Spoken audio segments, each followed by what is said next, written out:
aí, galera, beleza?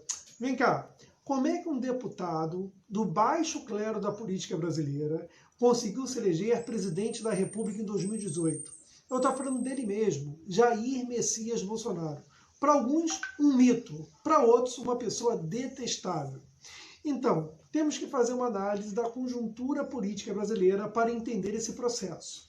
Em 2013, por causa do aumento da passagem de ônibus, por causa dos 20 centavos, tivemos grandes manifestações populares no Brasil inteiro.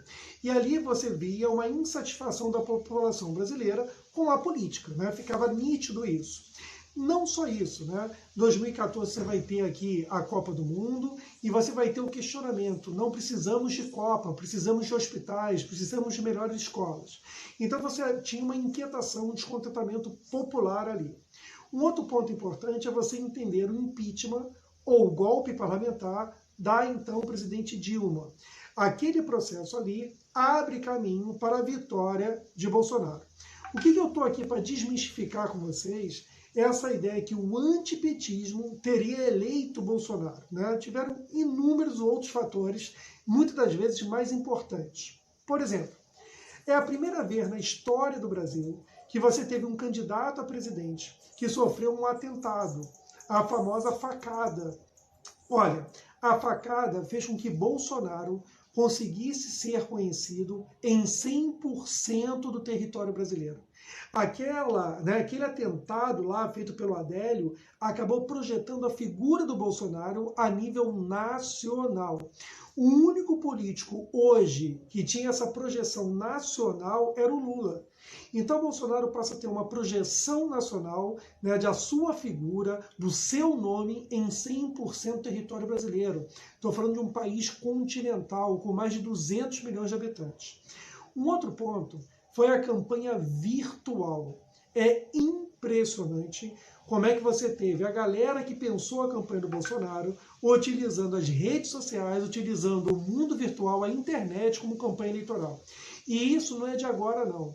Eu lembro que 4, 5 anos atrás, eu estava em sala de aula, dando aula para turmas de 9º ano, 1º ano, e eu vi alunos meus falando assim, essa bagunça vai acabar, já vem o mito, e fazendo arminha em sala de aula.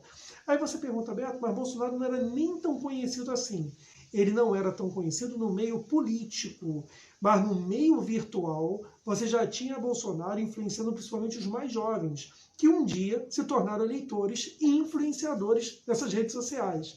Então é bem interessante que houve uma sacação que a eleição seria definida pelas redes sociais, pela internet, pelo mundo virtual, e não pelo horário da propaganda eleitoral política na TV, que antigamente era assim que se ganhava as eleições. Não, dessa forma, dessa vez foi diferente. Um outro aspecto muito importante foi a campanha que a imprensa fez, a grande mídia no Brasil, contra a política, no seu sentido geral mesmo, passando a ideia para a população que todo político é corrupto, que você tem corrupção generalizada, coisa que não é verdade. Mas esse tipo de discurso, esse tipo de ideia passada pela grande imprensa, fez com que as pessoas parassem de se interessar pela política. E nesse momento, o marketing da campanha do Bolsonaro foi fantástico, porque colocou ele como um novo político, mesmo que não sendo. Ele já era deputado há 28 anos, mas colocou a ideia que ele era um novo, que ele veio para mudar, que ele veio combater a corrupção, que ele veio acabar com a velha política. Então, isso foi também muito bem estruturado, muito bem jogado pelo marketing da campanha do Bolsonaro. Outra coisa que é importante falar é o apoio dos evangélicos. Você vai ter uma campanha presidencial do Bolsonaro que ele vai fazer um discurso religioso, um discurso para os evangélicos e um discurso também para os católicos. Dentro dessa lógica, ele vai conseguir o apoio daqueles católicos mais conservadores e principalmente dos evangélicos. O apoio da igreja acabou sendo fundamental para a sua eleição quando ele se coloca como defensor dos princípios cristãos, da família, da moral e dos bons costumes. Esse foi outro golaço da campanha dele. Além disso, se você analisar, no momento de crise, há uma tendência de radicalismo, seja ele de esquerda. Galera, compartilha aí, dá essa moral aí, valeu? ou de direita. Você pode ver que a extrema-direita não foi eleita só no Brasil. Você vai ter o Trump nos Estados Unidos, você vai ter o crescimento da extrema-direita na Europa, quer dizer, é um processo global de crescimento de governos autoritários, ou de governos com discursos autoritários, governos identificados mais com causas de extrema-direita, né? Anti-imigração, né?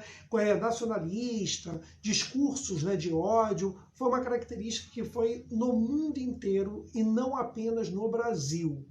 Aí você vai perguntar, mas Beto, e o PT? Você viu? Eu consegui fazer uma análise da vitória do Bolsonaro sem citar o antipetismo. Agora vamos lá.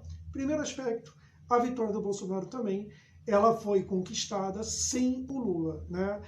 Uma coisa seria uma eleição entre Lula e Bolsonaro, com certeza seria muito mais acirrada do que uma eleição entre Haddad e o Bolsonaro.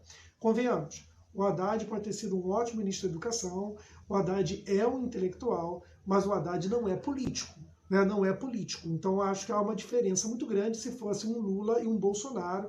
Aí com certeza a eleição seria de uma outra forma. Não dá para saber quem ganharia, mas seria de outra forma. E aí você pergunta, Beto, e o antipetismo? O antipetismo ele sempre existiu. Você pode ver que o PT, desde 89, ele consegue aquele mesmo percentual de votos no primeiro turno, em torno ali de 30%. Tá? A exceção vai ser 2006, quando o Lula tenta a reeleição, que aí ele conseguiu voto pra caramba já no primeiro turno, quase ganhou no primeiro turno. Mas o antipetismo sempre existiu.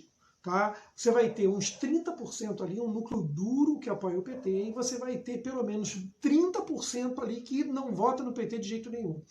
A grande questão é que o antipetismo, mesmo existindo, fez com que o PT fosse para o segundo turno das eleições contra o Bolsonaro, com um candidato que não era conhecido, que era o Haddad, recebendo 47 milhões de votos.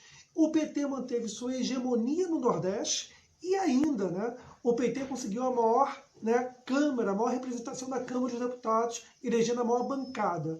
Isso mostra que o PT ele saiu enfraquecido desse processo eleitoral? Sim, mas não foi esse enfraquecimento todo. Quem perdeu mesmo, né, nesse processo político, né, de eleição de Bolsonaro, de crescimento de uma extrema-direita brasileira, foi quem? Foram os partidos tradicionais, né? Eu estou falando de PMDB, PSDB, que receberam votações irrisórias para o seu tamanho. Galera, se gostou desse vídeo, continue compartilhando, ajuda o amigo aqui, um abraço.